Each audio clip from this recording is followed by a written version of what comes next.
हम कर रहे हैं 11th होम साइंस का चैप्टर नंबर 3 भोजन, पोषण, स्वास्थ्य और स्वस्थता। पिछले वीडियो में हमने बात की थी किशोरावस्था में आहार संबंधी पैटर्न की, हमारी फूड हैबिट्स की, हमारी लाइफस्टाइल की।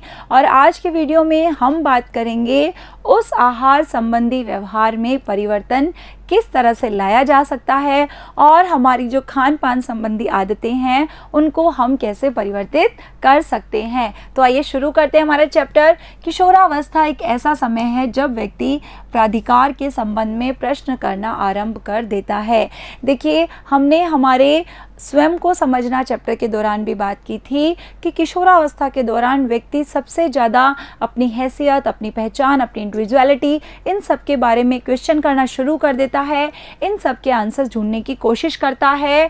और जो खान पान संबंधी आचरण हैं वो भी उन माध्यमों में से एक है जो किशोर को, व्यक्तित्वता को, उसकी इंडिविजुअलिटी को अभिव्यक्त करते हैं। देखिए, इस समय पे क्या होता है, किशोरावस्था में हमें फ्रीडम बहुत ज़्यादा चाहिए होती है।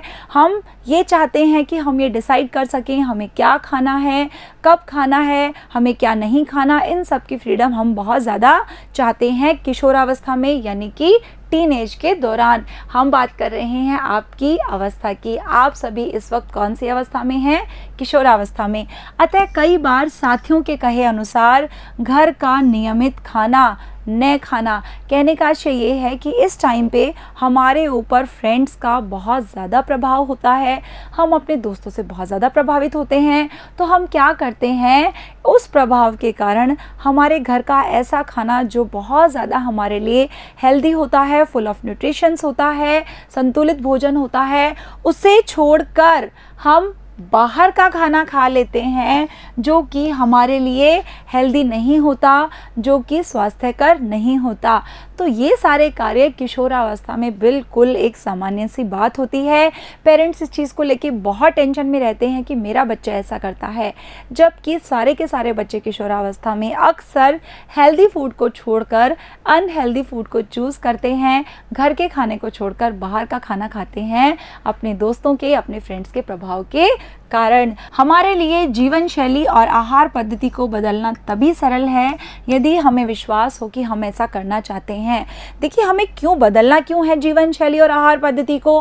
क्योंकि हमने हमारे पिछले वीडियो में बात की थी कि हमारी जो फूड हैबिट्स हैं, हमारी जो लाइफस्टाइल हैं, वो अगर सही नहीं है तो हम भविष्य में अनेक रोगों के शिकार हो जाते हैं जो कि लंबे समय तक चलते हैं। मोटापा है, हृदय संबंधी रोग है, डायबिटीज़ है, ब्लड प्रेशर है या कैंसर है, ये सारे रोग हमें घेर लेते हैं अगर हमारी फूड हैबिट सही नहीं है तो।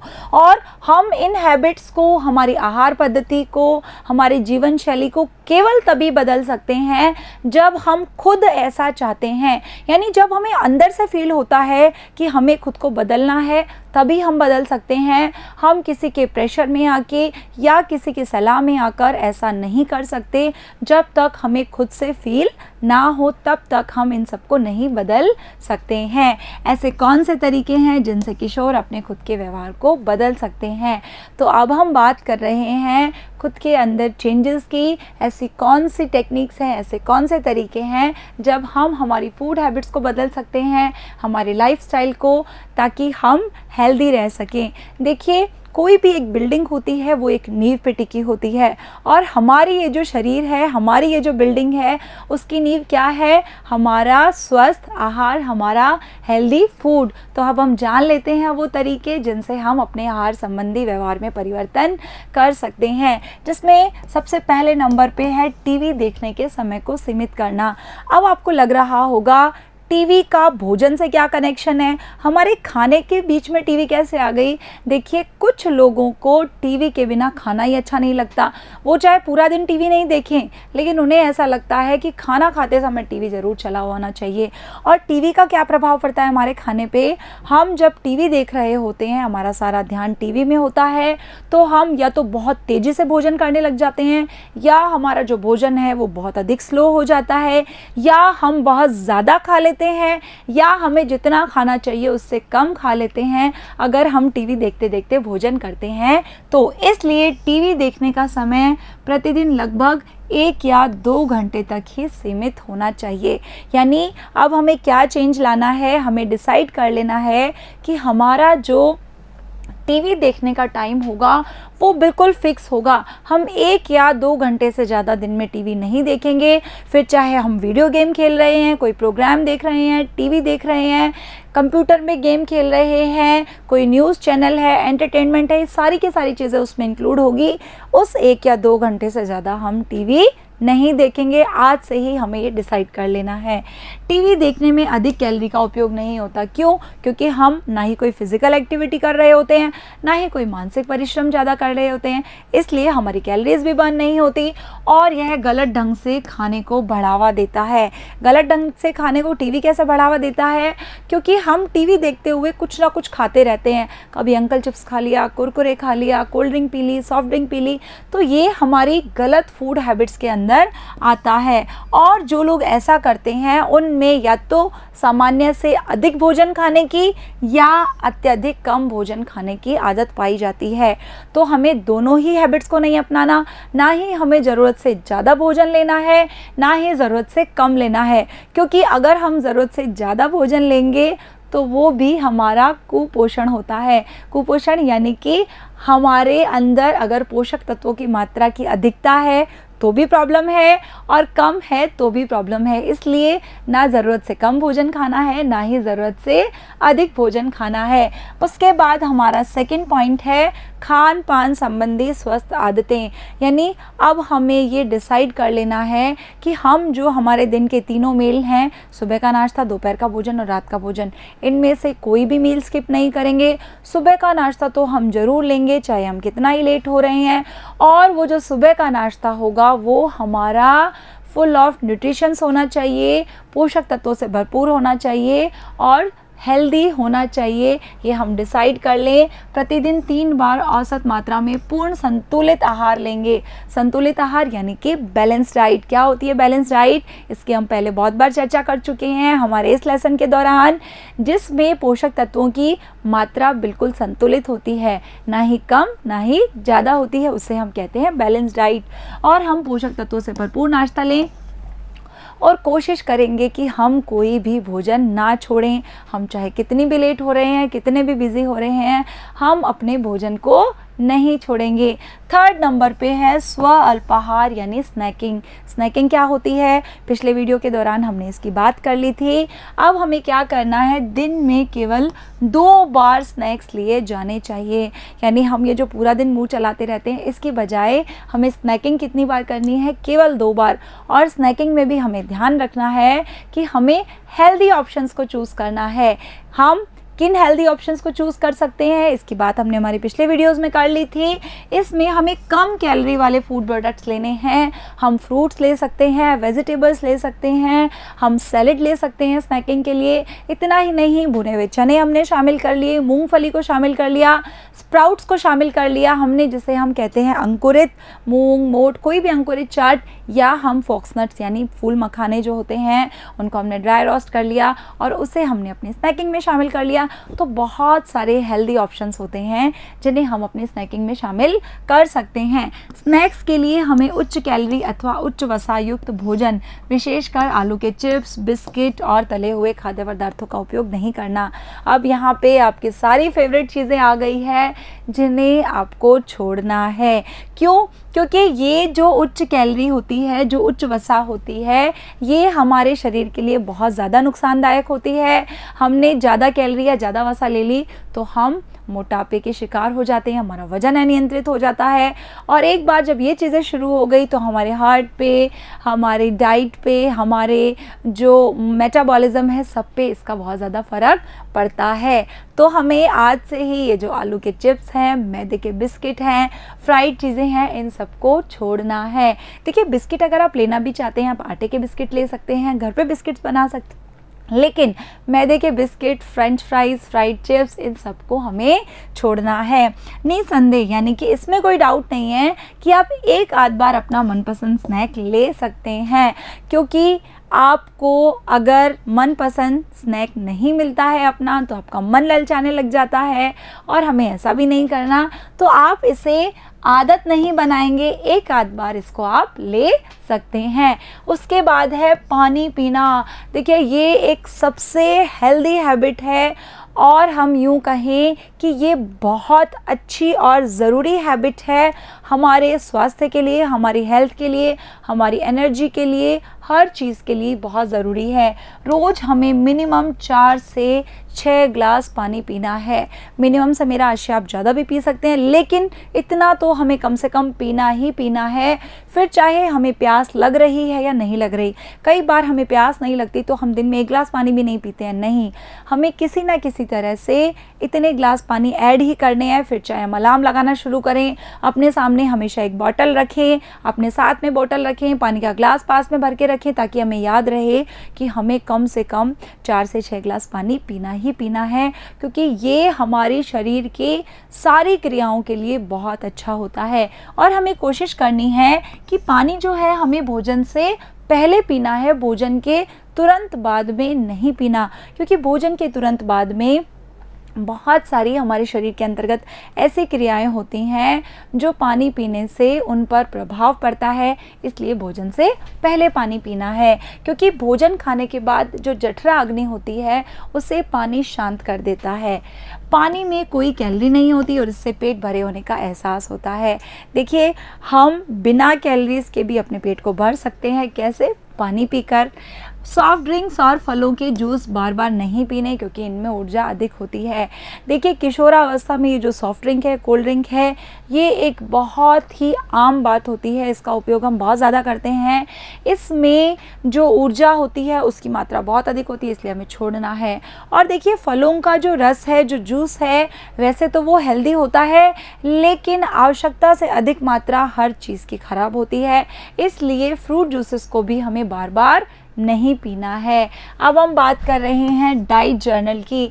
देखिए अगर हम एक ब्यौरा रखें कि हमने क्या क्या भोज्य पदार्थ खाए हैं, कितने पेय पदार्थ हमने अंतर्ग्रहण किया है, हमने कितना पानी पिया है, कितनी हमने एक्सरसाइज की है, हमारा पहले वेट क्या था, अब वेट क्या है, हमने टीवी कितनी देर देखा है, वीडियो गेम कितना खेला है, हमारी फिजिकल एक्टिविटी कितनी है, इन सब का अगर हम एक वीकली ब्यौरा रख लेते हैं तो हमें हमारे स्वास्थ्य को, हेल्थ को मेंटेन रखने में बहुत ज़्यादा सहायता मिलती है। प्रत्येक सप्ताह शरीर का वजन मापना एक अच्छी आदत है, एक गुड हैबिट है। देखिए अब हम बात कर रहे हैं व्यायाम की।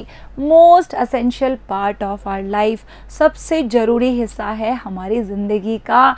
एक्सरसाइज, फिजिकल एक्टिविटीज़ और व्यायाम और योगा, यह स्वस्थ जीवन के लिए अनिवार्य है। और देखिए आप स्टूडेंट्स हैं, आपके लिए तो एक अच्छी चीज़ ये है कि जो पाठ्येतर क्रियाकलाप है, यानी कि जो एक्स्ट्रा करिकुलम एक्टिविटीज़ हैं, उन जैसे खेल इत्यादि में भाग लेने से आप अपने सक्रियता के स्तर को उच्च बनाए रखने में सहायता करते हैं अपने शरीर की। देखिए जब हम फिज़िकल एक्टिविटीज़ ज़्यादा करते हैं, रूटीन एक्सरसाइज करते हैं, योगा करते हैं, तो क्या होता है, हमारा जो स्टेमिना है वो इम्प्रूव होता है। हम पूरा दिन एनर्जी से भरे हुए होते हैं। हमारे शरीर के बहुत सारे रोग हमारे पास ही नहीं आते और कुछ रोग बिना दवाइयों के ही भाग जाते हैं, केवल एक्सरसाइज से और फिज़िकल एक्टिविटीज़ से। और पूरा दिन हमें थकान भी नहीं होती और हम दूसरों के मामले में अधिक कुशल होते हैं जो लोग एक्सरसाइज नहीं करते। और देखिए आपके स्कूल में क्या होता है, आपने देखा होगा, गेम्स का पीरियड होता है, बहुत सारे गेम्स होते हैं, योगा होता है, स्कूल में आपके कई स्कूल्स में स्विमिंग भी होती है और भी बहुत सारे गेम्स खिलाए जाते हैं। तो आप उनमें पार्टिसिपेट करके अपने एनर्जी लेवल को बनाए रख सकते हैं, अपनी कुशलता में वृद्धि कर सकते हैं। इतना ही नहीं, आपको लर्न भी अच्छे से हो जाता है, आपकी काम करने की भी स्पीड बढ़ जाती है। इतना फ़र्क पड़ता है आपकी एक्सरसाइज का, आपकी फ़िज़िकल एक्टिविटीज़ का आपकी बॉडी पे। और कहा भी जाता है a healthy mind lives in a healthy body, और हेल्दी बॉडी किससे होगी? हमारी एक्सरसाइज से। शारीरिक क्रियाकलापों को बढ़ाने संबंधी कुछ संकेत निम्नलिखित हैं। देखिए, अगर आपके पास टाइम नहीं है जिम जाने का, एक्सरसाइज करने का, तो कुछ ऐसी आदतें हैं जिनसे आप अपनी फिजिकल एक्टिविटी को बढ़ा सकते हैं। जैसे अगर आपको थोड़ी दूर तक जाना है तो आप पैदल चलिए या साइकिल चलाइए। आपको किसी भी काम से मार्केट जाना है और आपको पता है बिल्कुल पास में ही है, तो आपको बस, ऑटो, रिक्शा, अपनी बाइक पे जाने के बजाय आप कोशिश करें कि आप साइकिल चलाएं। आपकी एक्सरसाइज भी हो जाएगी, आपका पेट्रोल भी बचेगा और आप सही समय पर वापस भी आ जाएंगे, है ना। और है पैदल चलें। कोशिश करें कि अगर हम ऐसी दूरी पर हैं जहाँ पर साइकिल की भी ज़रूरत नहीं है तो हम पैदल चलेंगे, हमारा व्यायाम का व्यायाम हो जाएगा और हमारा काम भी हो जाएगा। बिल्डिंग में लिफ्ट के बजाय सीढ़ियों का उपयोग करें। किसी बिल्डिंग में आपको लग रहा है कि बहुत ज़्यादा सीढ़ियाँ नहीं है, मैं आसानी से चढ़ सकता हूँ, तो आप हर बार यही कोशिश करें चढ़ने और उतरने दोनों के लिए ही लिफ्ट का प्रयोग ना करें, क्योंकि सीढ़ियाँ चढ़ना और उतरना एक बहुत अच्छी एक्सरसाइज होती है हमारे शरीर के लिए। प्रत्येक सप्ताह में 3 से 4 बार 20 से 30 मिनट के लिए नियमित व्यायाम करें। अगर आप में से कुछ बच्चे ऐसा कहें कि 3 से 4 बार क्यों, मैं तो पूरे हफ्ते ही करूँगा, तो ये तो और भी अच्छी बात है। लेकिन कम से कम एक हफ्ते में 3 से 4 बार हमें 20 to 30 मिनट्स के लिए एक्सरसाइज ज़रूर करनी है। हम चाहे योगा कर रहे हैं, वॉकिंग कर रहे हैं या हम रनिंग कर रहे हैं, कुछ भी, हमें कम से कम 30 मिनट्स तक एक्सरसाइज ज़रूर करनी है। इसमें टहलना, जॉगिंग करना, तैरना, बाइक चलाना को शामिल किया जा सकता है। देखिए, ये सारी बहुत अच्छी एक्सरसाइज हैं। चाहे आप जॉगिंग कर रहे हैं, स्विमिंग कर रहे हैं, अपनी साइकिल चला रहे हैं, किसी को भी, सबको इसमें शामिल किया जा सकता है।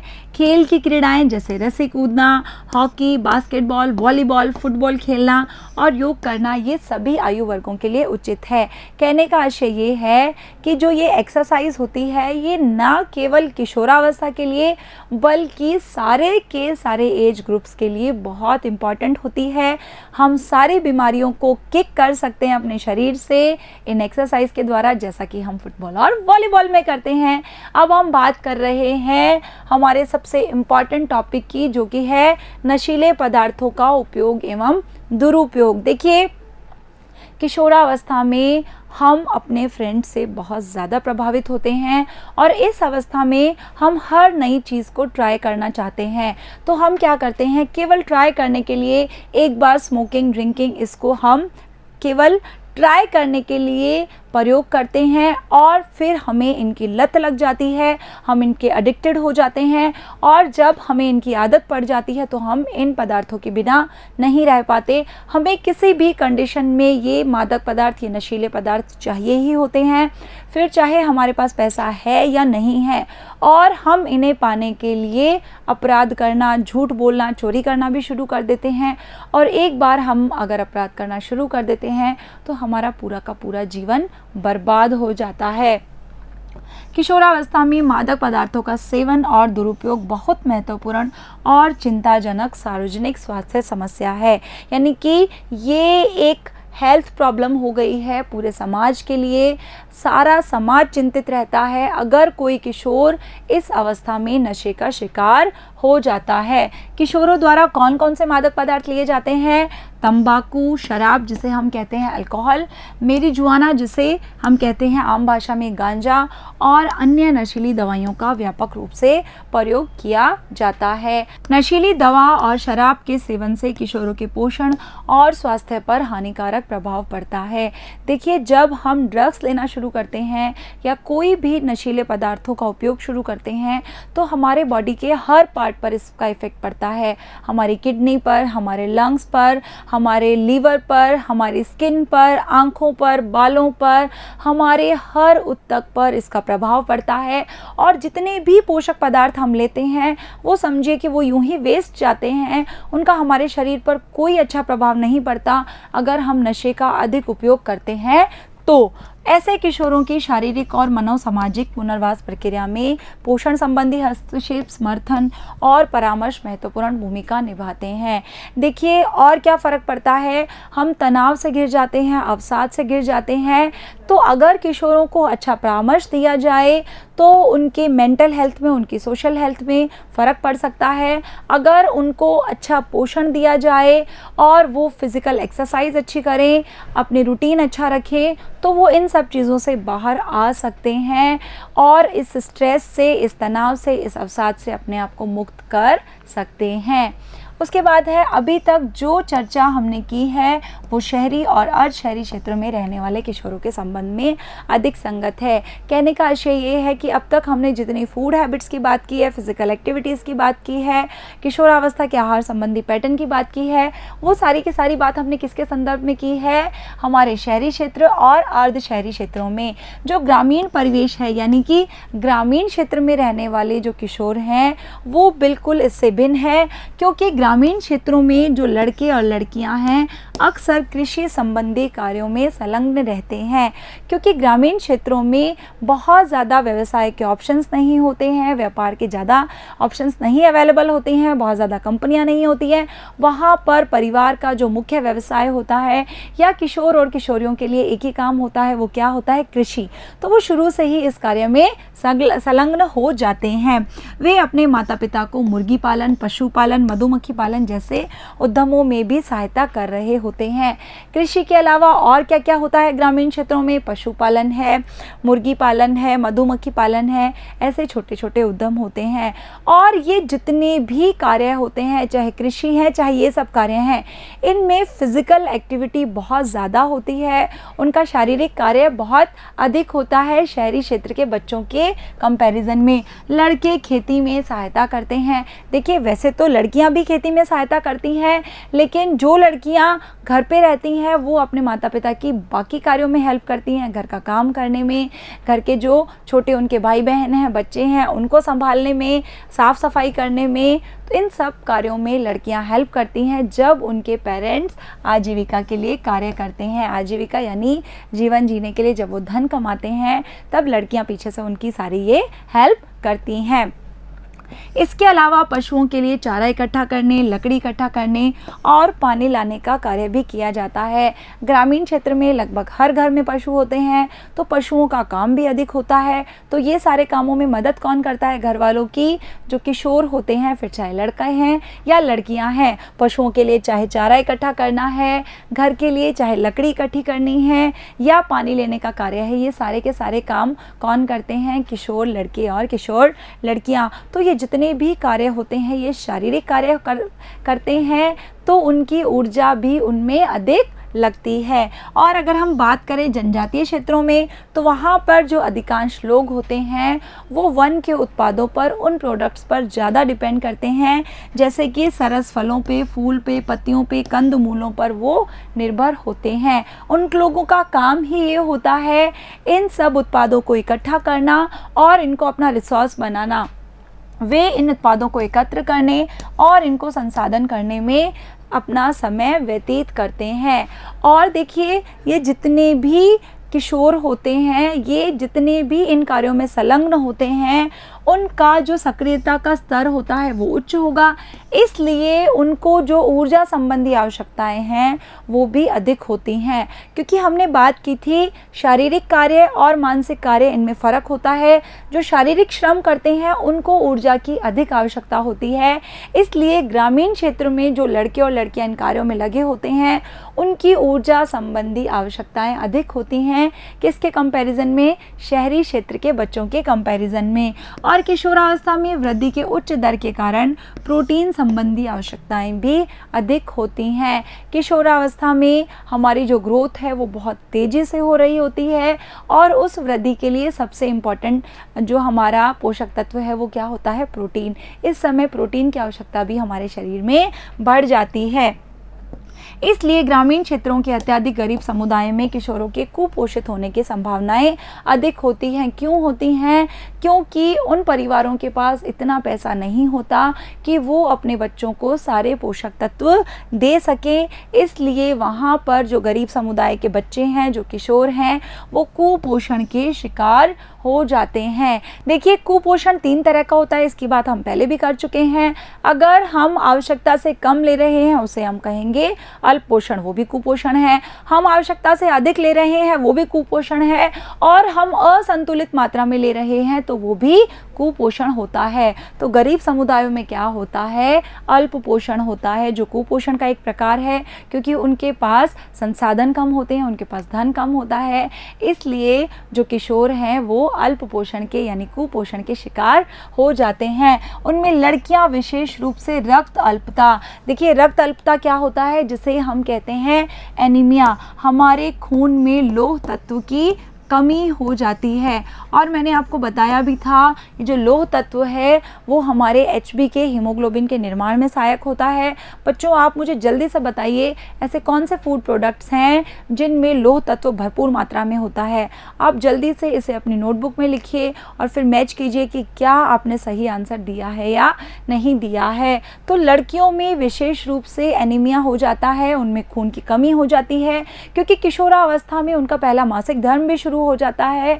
तो इस समय पर विशेष रूप से लड़कियों को लौह तत्व की आवश्यकता बहुत अधिक होती है और उन्हें स्वस्थ रहने के लिए ऐसे खाद्य पदार्थों की आवश्यकता होती है जिनमें लौह तत्व प्रचुर मात्रा में हो, यानी जिनमें आयरन बहुत अधिक हो। और ग्रामीण क्षेत्रों में धनी परिवार के किशोरों को शहरी परिवारों में उच्च आय वर्गों के किशोरों के समान ही कई समस्याएं होंगी।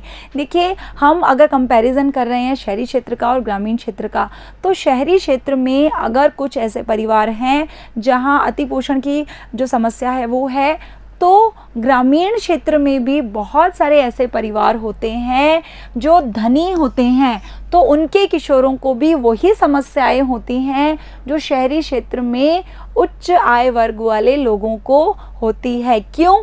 क्योंकि जिन परिवारों में पैसा अधिक होता है वहाँ के जो बच्चे हैं, वहाँ के जो किशोर हैं, वो फिज़िकल एक्टिविटीज़ कम करते हैं, वो अधिकतर निष्क्रिय रहने वाले और वसा वाले और कार्बोहाइड्रेट की प्रचुर मात्रा वाले खाद्य पदार्थों का सेवन करते हैं। और जब हम अधिक वसा ले रहे हैं, फिज़िकल एक्टिविटी कम कर रहे हैं, तो सामान्य सी बात है, अधिक वसा ले रहे हैं, है ना, मोटापा आ जाएगा, है ना, हमारा वजन अनियंत्रित हो जाएगा, तो हमें फिर से पोषण की समस्याएं हो जाएंगी। तो ये थी हमारी फूड हैबिट्स और हमने जाना कि उन फूड हैबिट्स में हमें परिवर्तन कैसे लाना है।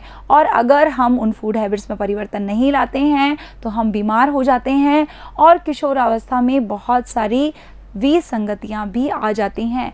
कौन सी हैं किशोरावस्था में विसंगतियाँ, उनकी बात करेंगे हम हमारे अगले वीडियो में। तो मिलते हैं अगले वीडियो में, तब तक के लिए थैंक यू।